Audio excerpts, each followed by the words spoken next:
بسم اللہ الرحمن الرحیم یا ایہا النبی انا ارسلناک شاہدا ومبشرا ونذیرا وداعیا الی اللہ بإذنہ وسراجا منیرا۔ وقال رسول اللہ صلی اللہ علیہ وسلم لا یؤمن احدکم حتی اکون احب الیہ من والدہ وولدہ والناس اجمعین او کما قال صلی اللہ تبارک و تعالی علیہ وسلم۔ انتہائی لاکِ صد احترام بزرگان اسلام اور برادران ذی وقار سامعین محترم، اللہ تعالیٰ نے رسول اللہ صلی اللہ علیہ وسلم کو جو حسن و جمال عطا فرمایا تھا اس کی مثال حضرت آدم علیہ السلام سے لے کر آپ تک اور آپ صلی اللہ علیہ وسلم سے لے کر قیامت تک دوبارہ نہیں آ سکتی ہے۔ علامہ اقبال کا شعر ہے، حسن مصطفیٰ ہے وہ آئینہ کہ اب دوسرا ایسا آئینہ نہ ہماری بزم خیال میں نہ دکان آئینہ ساز میں۔ تو رسول اکرم صلی اللہ علیہ وسلم کو جس سانچے میں اللہ نے ڈھالا، حسن و جمال کا جو کمال آپ کو عطا کیا وہ کسی اور کے نصیب میں نہ آ سکا۔ جس طرح اللہ نے اپنے رسول صلی اللہ علیہ وسلم کی سیرت کو با کمال بنایا، ایک ایک پہلو انتہائی با کمال اور بے مثال ہے، ایسے ہی رسول اکرم صلی اللہ علیہ وسلم کے ظاہری حسن و جمال کا ہر ذرہ اپنی مثال میں بے مثال ہے۔ جو اللہ تعالیٰ نے آپ علیہ الصلاۃ والسلام کو حسن و جمال عطا فرمایا، اس کا بیان صحابہ کرام رضوان اللہ تعالی علیہم اجمعین نے کیا۔ یعنی جس طرح مسلمان اور صحابہ کرام نے رسول پاک علیہ الصلاۃ والسلام کی باطنی سیرت کو بیان کیا ہے، اسی طرح آپ صلی اللہ علیہ وسلم کے ظاہری حسن و جمال کو بھی صحابہ، اور یہاں تک علماء نے لکھا ہے کہ جس طرح آپ صلی اللہ علیہ وسلم کی سیرت پر ایمان لانا ضروری ہے، آپ کے کردار اور گفتار پر مسلمان بننے کے لیے ایمان لانا ضروری ہے۔ رحمۃ اللہ علیہ نے لکھا ہے، اسی طرح رسول اللہ صلی اللہ علیہ وسلم کے ظاہری حسن و جمال پر بھی ایمان لانا ضروری ہے کہ اللہ تعالیٰ نے آپ علیہ الصلاۃ والسلام کو جو ظاہری حسن و جمال عطا کیا تھا وہ کسی اور انسان کو عطا نہیں ہوا ہے۔ تو صحابہ کرام نے رسول پاک علیہ الصلاۃ والسلام کے حسن و جمال کا بیان کیا ہے۔ حضرت ام معبد خزاعیہ رضی اللہ عنہا، انہوں نے آپ صلی اللہ علیہ وسلم کے سراپہ اقدس کو جس طرح بیان کیا ہے، دنیا کی ہزاروں زبانوں میں اس خوبصورت خراج تحسین کا ترجمہ ہوا کہ حضرت ام معبد خزاعیہ نے کس طرح آپ صلی اللہ علیہ وسلم کے سراپے کو بیان کیا، کس طرح آپ صلی اللہ علیہ وسلم کے حسن و جمال کو بیان کیا، کس طرح آپ علیہ الصلاۃ والسلام کی ظاہری وجاہت کو بیان کیا، اور صحابہ کرام رضوان اللہ تعالی علیہ مجمعین بھی اسی طرح بیان کرتے رہے۔ حضرت ام معبد خزاعیہ کے بعد آپ صلی اللہ علیہ وسلم کے سراپہ اقدس کا سب سے خوبصورت بیان شیر خدا حضرت علی المرتضیٰ رضی اللہ تعالی عنہ نے کیا ہے۔ اللہ تعالیٰ نے آپ صلی اللہ علیہ وسلم کو جو حسن و جمال دیا تھا اس کے بارے میں یہاں تک کہا گیا کہ اللہ نے جو آپ کو اصل حسن و جمال دیا تھا وہ اللہ نے مخلوق پر پورا ظاہر نہیں کیا۔ اگر وہ پورا ظاہر ہو جاتا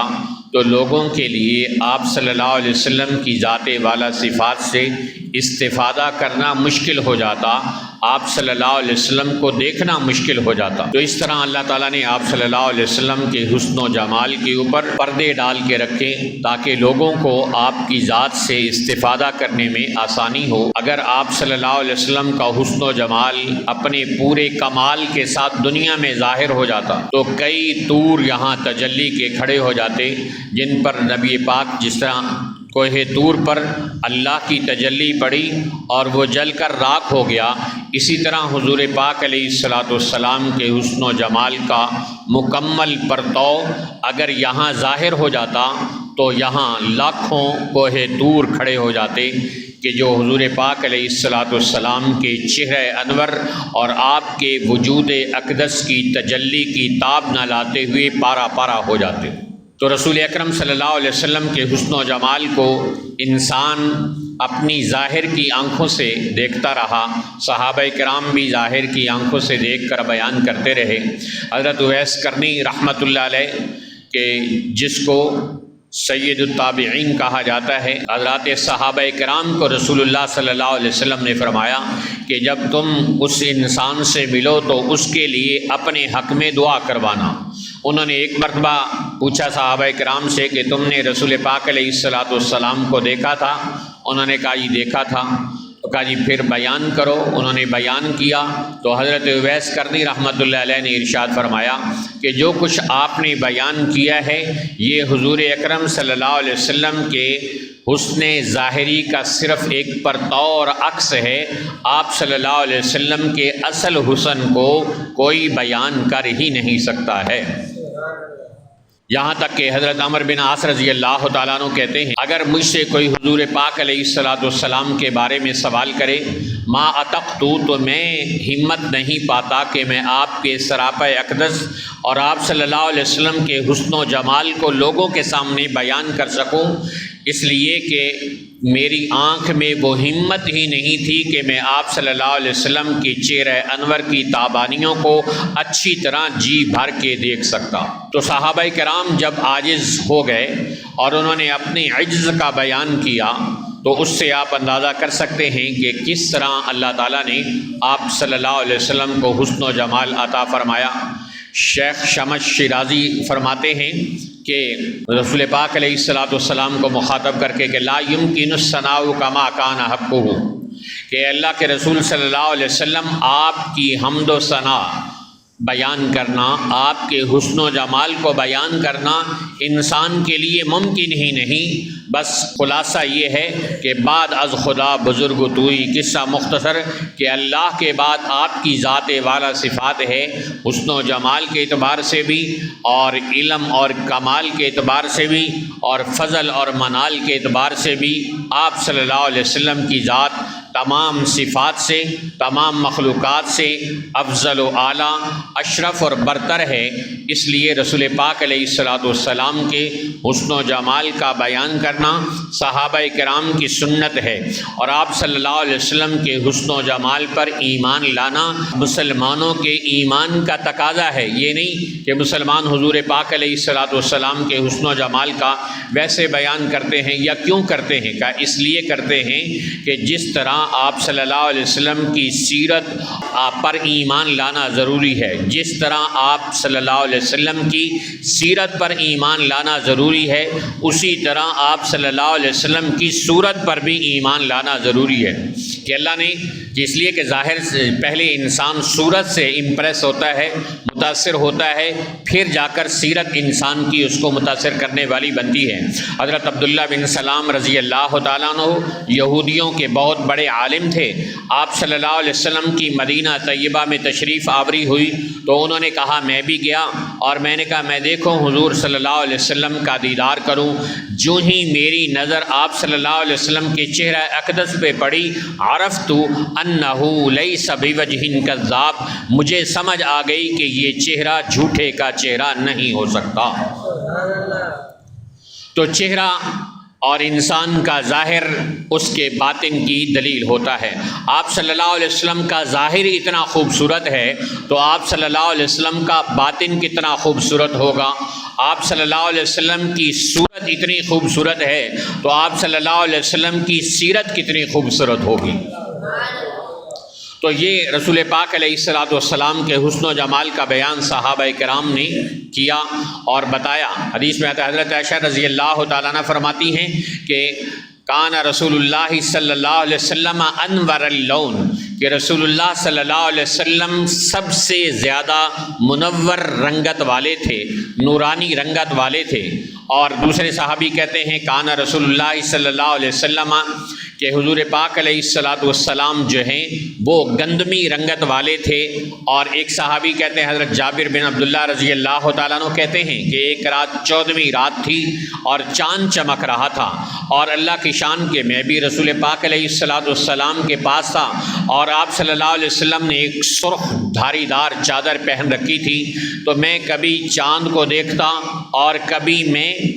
حضور اکرم صلی اللہ علیہ وسلم کے چہرے کو دیکھتا، بالآخر میرے دل نے، میرے ایمان نے، میرے یقین نے، میرے ضمیر نے یہ فیصلہ دیا فَإِذَا هُوَ أَحْسَنُ عِنْدِي مِنَ الْقَمَرِ کہ آپ صلی اللہ علیہ وسلم کا چہرہ میرے نزدیک چاند سے بھی زیادہ خوبصورت ہے،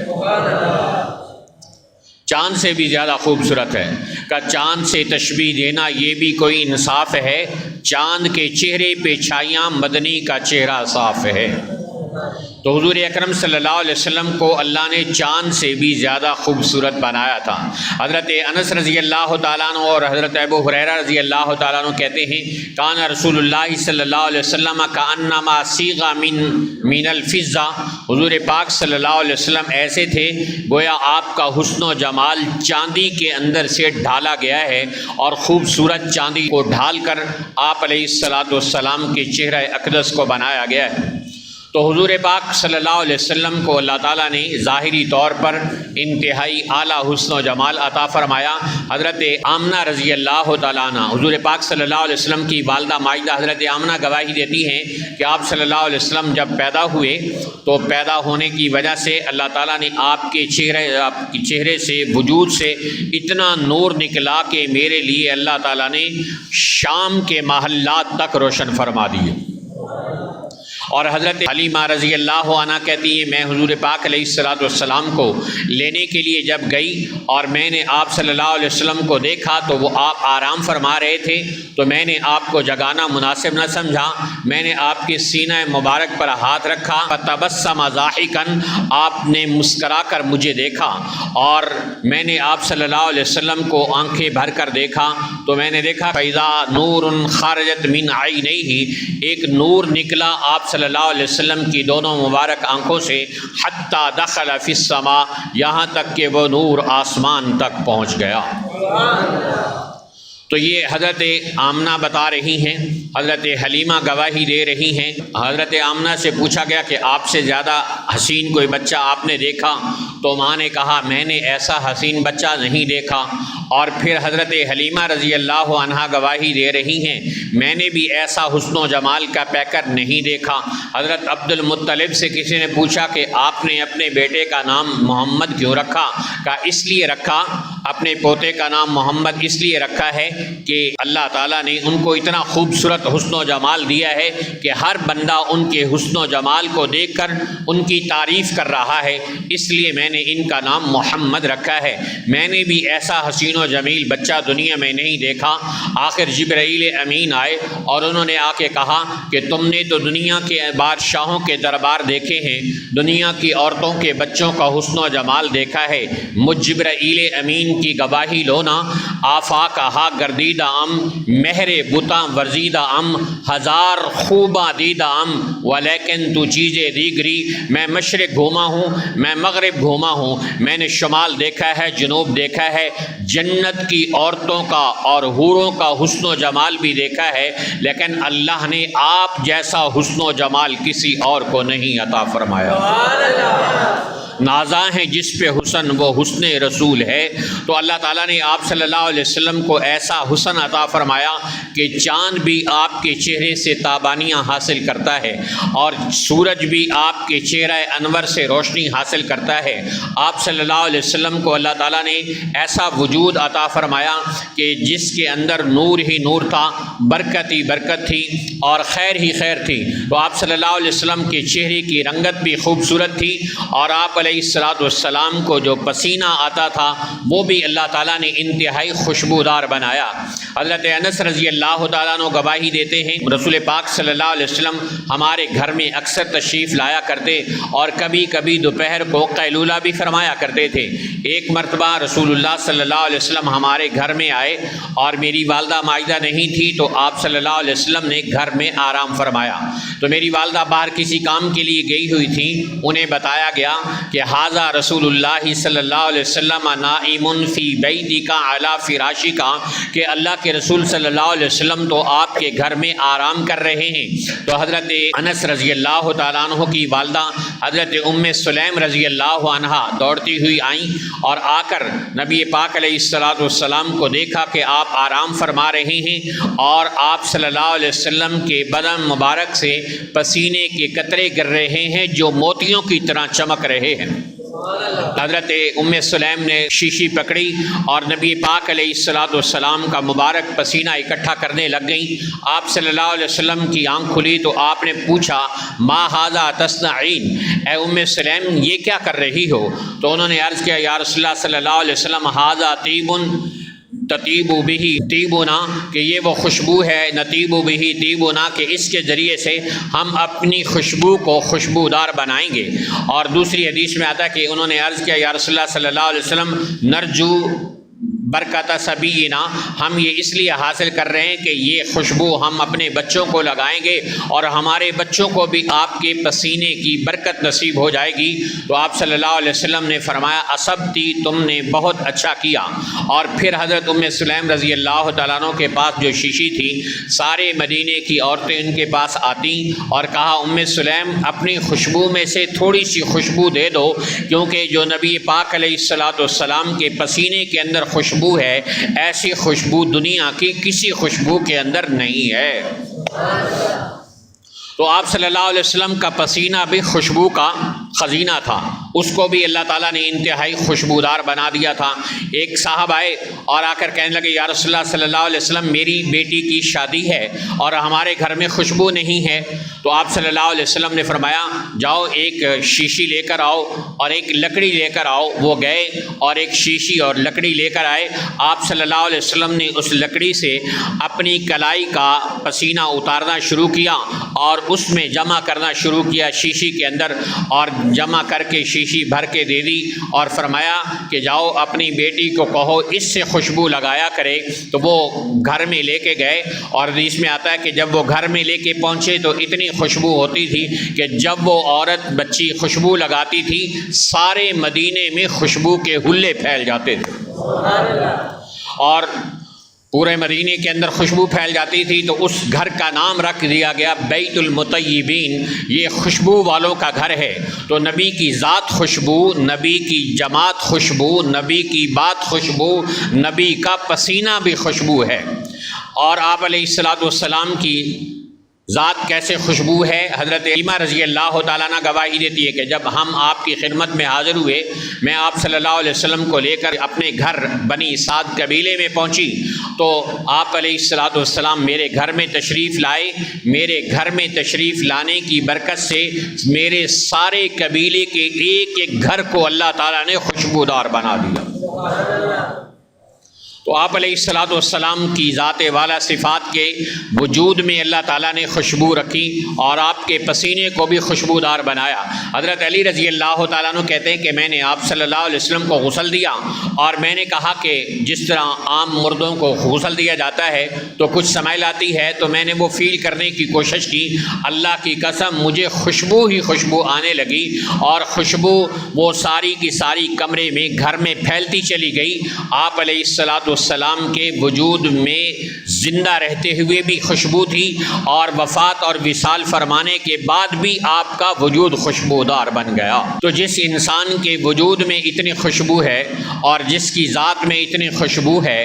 کہ زندہ رہتے ہوئے بھی آپ کی ذات میں خوشبو ملتی رہی۔ حضرت انس رضی اللہ تعالیٰ عنہ کہتے ہیں اللہ نے آپ کو اتنا خوشبودار جسم عطا کیا تھا کہ جب ہم کہیں گلی سے گزرتے اور خوشبو آتی تو لوگ کہتے کہ یہاں سے رسول اللہ صلی اللہ علیہ وسلم گزر کر گئے ہیں، اور جب کہیں ہمیں آپ کو تلاش کرنا ہوتا کہ حضور کہاں ہوں گے تو ہم خوشبو کو سونگتے ہوئے آپ صلی اللہ علیہ وسلم تک پہنچ جایا کرتے تھے۔ تو آپ صلی اللہ علیہ وسلم اس کے باوجود کہ آپ کا پسینہ خوشبودار تھا اور آپ کے وجود اطہر سے خوشبوئیں نکلتی تھیں، ساری کائنات کی خوشبوئیں مل کر آپ کی ذات سے نکلنے والی خوشبو کا مقابلہ نہیں کر سکتی، لیکن اس کے باوجود آپ صلی اللہ علیہ وسلم خوشبو کا استعمال فرمایا کرتے تھے۔ یہ نہیں کہ جو آپ صلی اللہ علیہ وسلم خوشبو لگاتے تھے اس کی خوشبو پھیلا کرتی تھی، بلکہ اللہ تعالیٰ نے آپ صلی اللہ علیہ وسلم کے بدن عطر کو اور وجود مقدس کو منور اور معطر کیا تھا۔ اس کے باوجود آپ صلی اللہ علیہ وسلم خوشبو لگایا کرتے تھے اور آپ کے چہرے کو اللہ تعالیٰ نے انتہائی منور بنا دیا تھا۔ حضرت عائشہ رضی اللہ تعالیٰ عنہ کہتی ہیں ایک مرتبہ میں گھر میں بیٹھی ہوئی چرخہ کاٹ رہی تھی اور رسول اللہ صلی اللہ علیہ وسلم اپنا جوتا مبارک سی رہے تھے، اس کو پیوند لگا رہے تھے کہ اچانک میری نظر آپ صلی اللہ علیہ وسلم پر پڑی تو آپ کے چہرے کی روشنی اور تابانی سے میں حیران ہو گئی اور خوش ہو کر میں نے کہا یا رسول اللہ صلی اللہ علیہ وسلم اگر آج فلاں شاعر ہوتا تو آپ کے چہرے کی نورانیت کو دیکھ کر وہ یہ شعر کہتا۔ پھر حضرت عائشہ رضی اللہ تعالیٰ عنہ نے وہ شعر پڑھا، آپ صلی اللہ علیہ وسلم اتنا خوش ہوئے کہ اٹھ کر حضرت عائشہ رضی اللہ عنہ کے چہرے کو بوسہ دیا اور کہا عائشہ اللہ تمہیں ایسے ہی خوش کرے جیسے تم نے مجھے خوش کیا ہے۔ یہاں عورتیں کہتی ہیں کہ مرد ہمارے ہی حسن و جمال اور ہمارے میک اپ کی تعریفیں کرتے رہیں، ہم کبھی خامند کی تعریف کرنے والے نہ بنیں، اور یہاں حضرت عائشہ رضی اللہ تعالیٰ عنہ اپنے خامند کی حسن و جمال کی تعریف کر رہی ہیں۔ اور حضرت عائشہ رضی اللہ تعالیٰ عنہ فرماتی ہیں کہ میری سوئی گم ہو گئی اور میں اس کو تلاش کر رہی تھی، یکدم رسول پاک علیہ الصلوۃ والسلام گھر میں تشریف لائے، آپ کے چہرے کے اندر سے اتنا نور نکل رہا تھا کہ مجھے آسانی سے وہ سوئی مل گئی۔ تو اللہ تعالیٰ نے آپ علیہ الصلوۃ والسلام کو حسن و جمال کا پیکر بنایا تھا اور مرکہ بنایا تھا، تب بھی آپ علیہ الصلوۃ والسلام کا حسن و جمال زیادہ ہے۔ جہاں جا کر کائنات کے حسن و جمال کی انتہا ہوتی ہے وہاں سے آمنہ کے لال کے حسن و جمال کی ابتدا ہوتی ہے۔ تو میرے محترم بھائیوں، یہ میں اپنی بات ختم کر رہا ہوں کہ رسول پاک علیہ الصلوۃ والسلام کے حسن و جمال، جس طرح اللہ نے آپ کی سیرت کو بے مثال بنایا اسی طرح اللہ نے آپ کی صورت کو بھی بے مثال بنایا۔ جس طرح آپ کی سیرت پر ایمان لانا ضروری ہے اسی طرح علماء نے لکھا ہے آپ کی صورت پر، آپ کے حسن و جمال پر ایمان لانا بھی ضروری ہے۔ اور صحابہ کرام نے اپنی ظاہری آنکھوں سے جو آپ کا مشاہدہ کیا اس کا بیان کیا ہے، اور حقیقت میں اللہ تعالیٰ نے آپ کے حسن پر پردے ڈال دیے تھے اور کوئی آپ کے حقیقی حسن کا بیان نہیں کر سکا۔ اگر اللہ تعالیٰ وہ حقیقی حسن آپ کا ظاہر کر دیتا تو دنیا میں لاکھوں کوہ طور سرما ہو جاتے اور ریزہ ریزہ ہو جاتے۔ تو اللہ تعالیٰ نے آپ صلی اللہ علیہ وسلم کی ذات کو، آپ کی صفات کو انتہائی اعلیٰ عرفہ اور اکمل اور اجمل بنایا ہے۔ ایسا با کمال اور حسن و جمال کا پیکر نبی جس امت کو ملا ہو وہ آپ صلی اللہ علیہ وسلم کی صورت اور سنت کو اور سیرت کو نہ اپنائے تو ان سے بڑی بدنصیبی کوئی نہیں ہوگی۔ اللہ تعالیٰ کی ذات سے دعا ہے کہ اللہ ہم سب کو رسول اللہ صلی اللہ علیہ وسلم کی سیرت کو بھی بیان کرنے کی توفیق عطا فرمائے اور آپ کی صورت کو بھی بیان کرنے کی توفیق عطا فرمائے۔ آپ صلی اللہ علیہ وسلم کی بات کے باطن کو بھی اللہ تعالیٰ ہمیں سننے سمجھنے کی توفیق دے اور آپ کے ظاہر پر کو بھی ہمیں سننے اور سمجھنے اور اس پر عمل کرنے کی توفیق عطا فرمائے۔ اور اسی طرح اللہ تعالیٰ آپ صلی اللہ علیہ وسلم کی سنت و سیرت پر ہم سب کو عمل کرنے کی توفیق عطا فرمائے۔ وآخر دعوانا ان الحمد للہ رب العالمین۔